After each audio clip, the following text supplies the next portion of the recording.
Hello, so we're back here for a quick catch-up at Cotswold Classic Car Restorations. Quite a lot going on. We've got new offices and we've got some fabulous cars. This Audi Quattro here we've just restored. It's 1983 2.2 turbo. Besides this absolutely fabulous turbo terror from the 80s, the Audi, behind us we've got Jags and Astons in various states of restoration, repair or recommission to the road. So this particular Quattro came to us from our friends at Direlinks. Direlinks very well known in the Audi Quattro world for tuning, building short wheelbase specials. This particular car they did a lot of the mechanicals on, they've upgraded the engine, the cooling system, brakes and suspension. They very kindly recommended us to do the bare metal respray. The vehicle's been here for about 6 to 8 months. In that time the car's been stripped to a complete bare metal body shell. Interior out, lights off, bumpers out, everything. We had to effect a few weld repairs in around the A-posts, the sills. Once that was done, through our paint shops, probably about 15 to 20 coats of paint in total to achieve what I think is an absolutely beautiful finish. We worked very closely with the owner of this car. It's been fabulous to restore it. He's been very involved in finding parts all over the world, from Europe, Latvia, Ukraine, and getting them imported over to us. And we built what I think is an absolutely stunning car, and I really hope we get some show wins this year.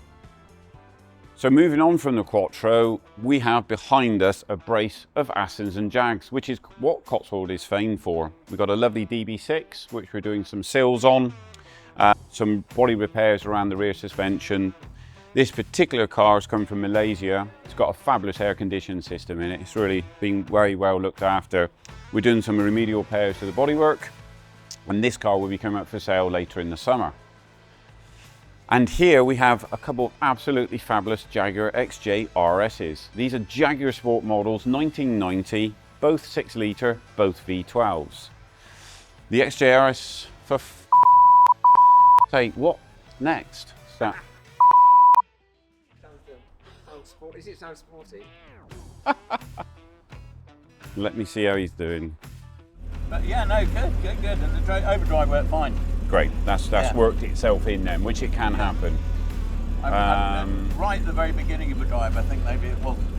But that's what happened to me, yeah. She just started kicking in and I thought, that's cool. So, yeah. You got a smile on your face, I love it. I mean, we can just do the roof and stop there if you want us just to do the roof. Come off the gutter and then just blend down here. What's your main gripes? This here? Well, yeah, the kind of the bubbly. Yeah. Because you kind of get the feel they're just going to get worse over time.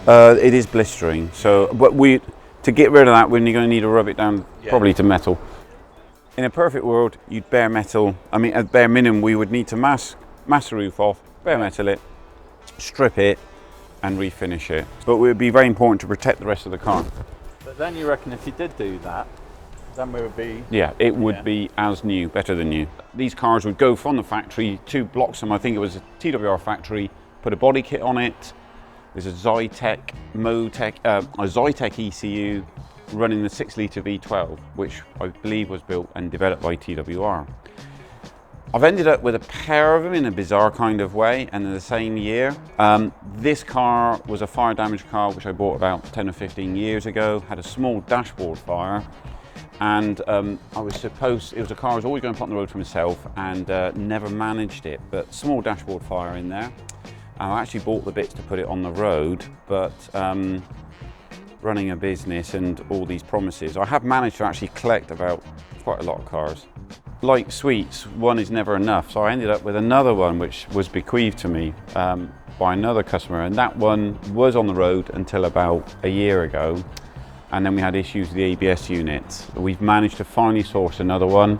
That needs to be recommissioned, put back onto the road. These cars are absolutely fabulous. They've come back into the limelight recently with the Supercat, which was famously went up Goodwood last year. Sounds absolutely fabulous. That car is a supercharged, I think it's a supercharged engine, and they've got some like 700 horsepower or something. These are 333 horsepower, and we're going to detail this engine bay and get it all looking great. But what a work of art. Little technical fact, if you own a 6 litre or even the earlier 5.3 V12s, you really should have the aircon system running because they chill the fuel. And this was done very early, back in the, I think, early 80s they were doing this. So no doubt, technically I probably got something wrong on dates and I can be corrected online in forums, please carry on. So I love these cars. I drove this all around Scotland, did the 500, where you drive right around the west coast of Scotland, and this held the road so well, and the car was just such a joy. I can't recommend, if you're wondering on a classic car and what to buy a Jag XJS, enjoy it, repair it, service it, maintain it, fuel it, and just enjoy it, and you won't regret it, and you'll build great memories with them. With the fact I might have one for sale. Two for sale? No, I don't think I'd ever sell. I'm almost tempted. I don't want to sell either of them. And they just look great, but it's greedy having two. One each, and we could just go on road trips in them. Triple CR, Monte Carlo yeah, the 1990 Blue Jag Tour. Yeah, it could be courtesy cars. Oh. Back to the Quattro, which is an absolute halo car of mine. I mean, I first worked on one of these in 1993 at Abbey Bodyworks, and we restored one, and that one had gold alloys. And I first actually resprayed one of those in 93, and I just love it. They're just fabulous, and the build quality is brilliant. And when you drive them, they're a really chunky, solid car. And we know about their rally history. They got a fabulous, fabulous rally history, famously driven by Michelle Mouton, that brilliant lady French driver. During the 90s, we had a whole new generation of world rally car come to us, and we happen to have another one on site, which is the Impreza. This is a P1 model, which is come to us. It needs recommissioning to the road. It's being dragged out of a dusty shed. What's interesting about the Subaru, and when you drive it and own it and work on it, trims and that haven't got that solid nature of the Audi. The Audi's a much more solid, much heavier, much chunkier car. This does feel probably a bit more live when you drive them cross country, a bit more driving by your fingertips, because the Audi's a much more solid car. But about 300 brake, only made about 1,000 of these. Limited edition Pro Drive P1, different spoilers, a few little bits in the interior. I think this is number 097, I think this one is. This is what's known as now as a Subaru Classic. I still think they've just come out because showing my age, I guess. But brilliant. We'll do more about this in the future once we got it MOT'd, serviced, cam belted and everything. Time to look in the workshops. We got the SD1, of course, which is my wagon, which I absolutely love, Vitesse, and then a Lancia Monte Carlo.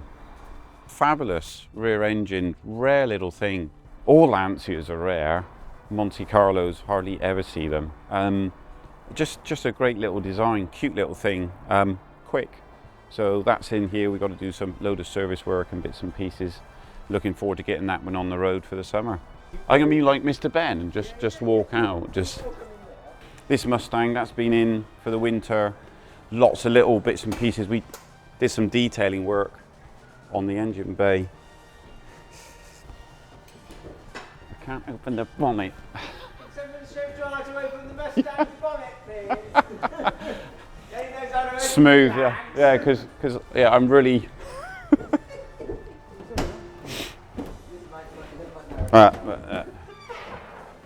We didn't put those on, by the way, nothing to do with me. I wouldn't put something substandard like that on the cars.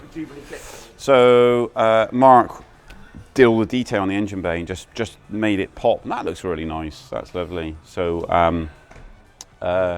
this car gets a lot of attention. It's a great colour scheme, purple and gold. So currently we got the Jag XJ. This is a 98 car, basically one owner from new. So done a new gearbox, and now we're doing the rear brakes. Is it a modern classic? I said, yeah, probably close to it now. Don't see many on the road. Really smooth driving car. Besides this is one of the Jags we've restored, Series 1 E-Type. I think it's about a 63.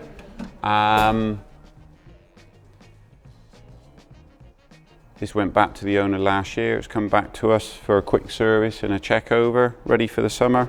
So this is actually, I think this is a 4.2 in this one. It's supposed to be a 3.8, but it came from the States. Interesting history. Got to remember years ago, people were often swapping engines in cars because they were worn out. So gold seal engines as they were years ago. Not done today, modern cars. But that's why you can end up with an odd engine in a car. It's nothing untoward, it was just back in the day, engines were swapped out and then you end up with a different engine number. So hence the matching numbers thing, which is a big craze 10 years ago, where all Jags had to be matching numbers, all Astons had to be matching numbers. But that's not, realistically, I think there was more matching numbers cars at the end of the decade than there was at the beginning of the decade. But that's another story. Quickly, behind the Jag, we've got a Willys Jeep, and I think as workshops go, we kind of like really quite eclectic. I mean, we got a Humber Hurst, 1937 Humber Hurst. What other workshop we can have a 1937 Humber Hurst, a 71 Dodge Challenger, a Mustang, an E-Type, NGB, Jag XJ, and a camper, of course. Everyone's got to have a camper. So the Dodge Challenger, that's a project on its own. We're going to do a bit more in depth on that. So it's got a Hellcat engine in it and a Schwartz performance chassis that we're doing. So that conversion is going on. The 37 Humber Hurst, we're doing that for a local undertaker. And I just think that's going to be brilliant. So you'll be able to rent the Hurst for your final journey, which it's going to be so much more cool to go in a 37 classic Humber Hurst than a modern Mercedes. I mean, who wants to go in one of those? Ex-military, quite a following. We get quite a these in.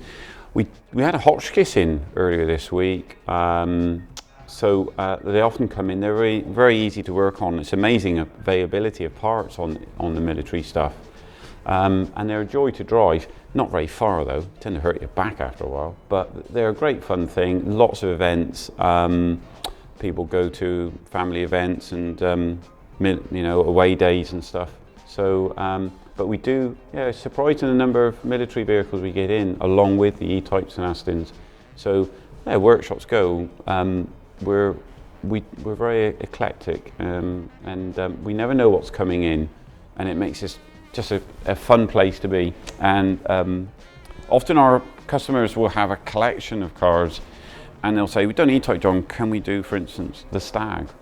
So one of the reasons Cotswold Classic Car Editions hasn't gone brand specific, one of the reasons we don't just do Jags or don't just do Astons is often we just care for our customers, and our customers have a collection of vehicles, and once we drop one off, we'll be doing the other. And that's probably how we've ended up. But the other thing is I enjoy working on all the different marques of cars and all the different models. It's interesting just learning how the different manufacturers were doing things back in the day and how they were approaching using different technologies, and they were pushing their way of doing things in either suspension systems or engines. It's kind of gone away a bit now.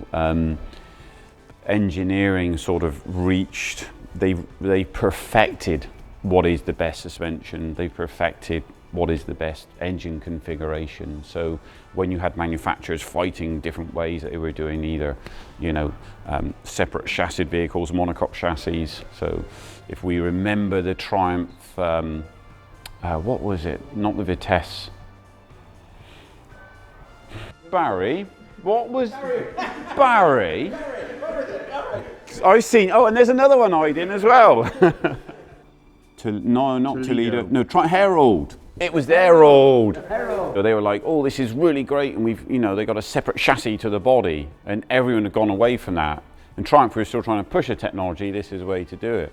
But modern cars, they perfected. They know that double wishbone suspension is the best base for, and they know that a monocoque chassis. They know boron steels and riveted and bonded is stronger. Yeah. So.